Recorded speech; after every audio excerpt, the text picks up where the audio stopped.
is the NMB show on 570 The Fan. I'm Nicholas Hodell along with Barrow Williams, and with us today, Andrew Stiles is a special guest. Woo! Good. That's good. Gotta get away from that other. What's our 3 topics today? Well, first of all, for our viewers, if you want to call us in, you can do that by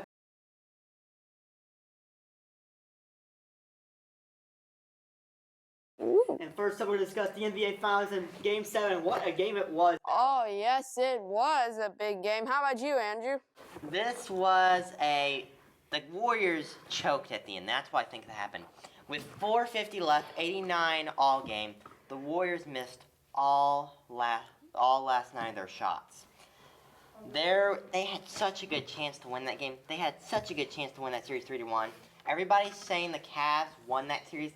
The Warriors really lost it. Wait, we got a caller. We got a caller. Robert from Dallas, how are you? Good. Okay.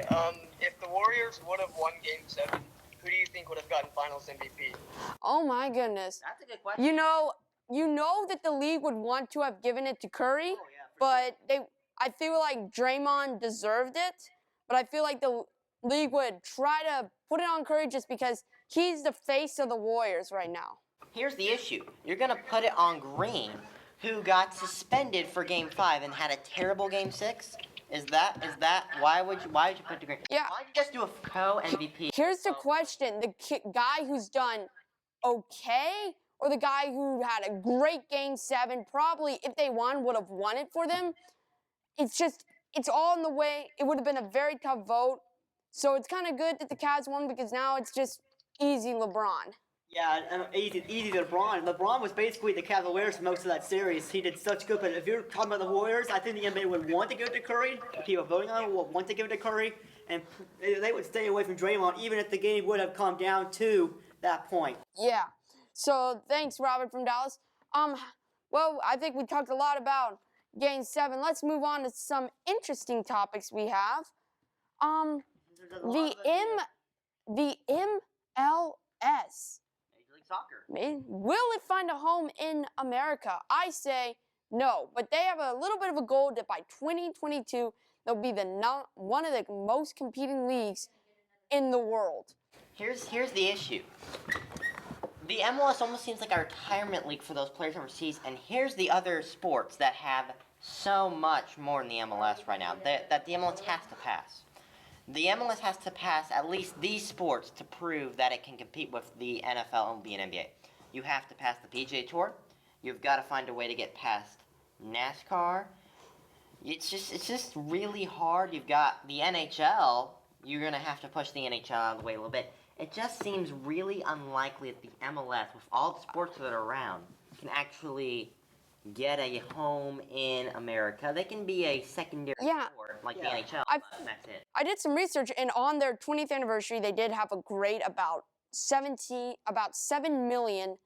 Oh wait, we got a caller. We got a caller from Jeremy from Philadelphia. You're on the NNB show. Guys, I love your show. The three of you have such a great chemistry together. It's really fun to listen to. I know you're talking MLS right now, but you got my juices going when you were talking about the Golden State Clippers.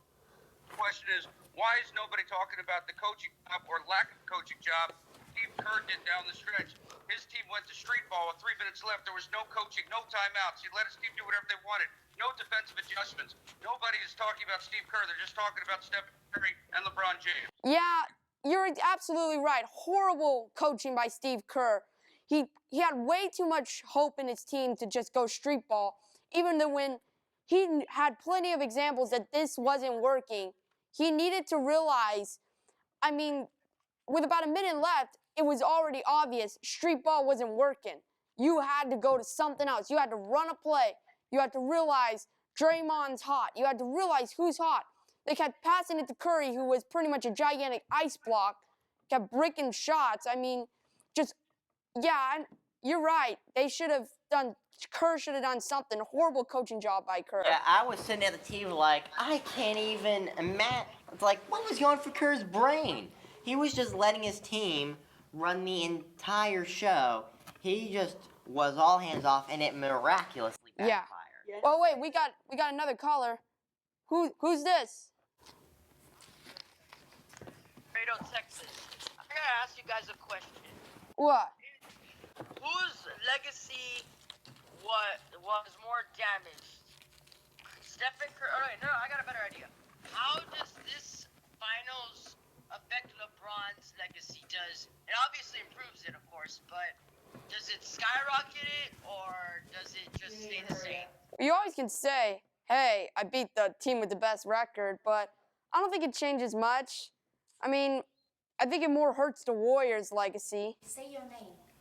Yeah, and I think one of the most important things that LeBron had to do is win a title with Cleveland, and he did that. That's one of the main things that I think Yeah. he did, and he had to do. I forgot about that. That's going to be a highlight at this end of the career, but we're actually running out of time, so Gotta go to commercial break. thank you for calling for us.